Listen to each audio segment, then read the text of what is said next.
AP ముఖ్యమంత్రి నారా చంద్రబాబు నాయుడు ఇవాళ కృష్ణా జిల్లా గన్నవరం నియోజకవర్గంలో పర్యటించనున్నారు. సూరంపల్లిలో అన్నదాత సుఖీభవ కార్యక్రమానికి హాజరవుతారు. సాయంత్రం 4:25 నుంచి 4:55 వరకు రైతులతో ముఖాముఖి భేటీ అవుతారు. సాయంత్రం 5 గంటలకు ప్రజావేదిక సభలో పాల్గొంటారు. ఇందుకోసం అధికారులు అన్ని ఏర్పాట్లు చేశారు.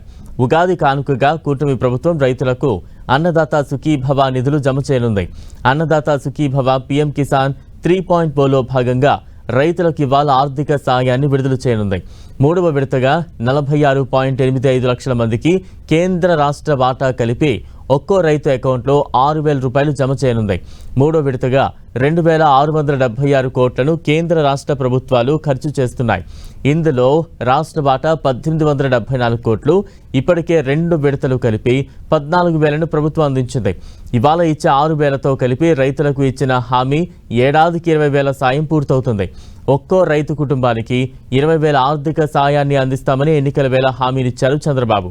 కేంద్రం పీఎం కిసాన్ కింద 6,000, రాష్ట్ర ప్రభుత్వం 14,000 కలిపి 3 విడతల్లో ప్రతి రైతు కుటుంబానికి ఏడాదికి 20,000 ఇస్తామని హామీ ఇచ్చింది. ఈ మేరకు 2025 ఆగస్టు 2న మొదటి విడతగా 7,000 చొప్పున 3,174 కోట్లు, నవంబర్ 19న రెండవ విడతగా 7,000 చొప్పున 3,135 కోట్లు కలిపి 6,309 కోట్లు రైతులకు అందించింది. ఇవాళ మూడో విడతలో 6,000 చొప్పున 46.85 లక్షల మందికి 2,676 కోట్లు ఇవ్వనుంది.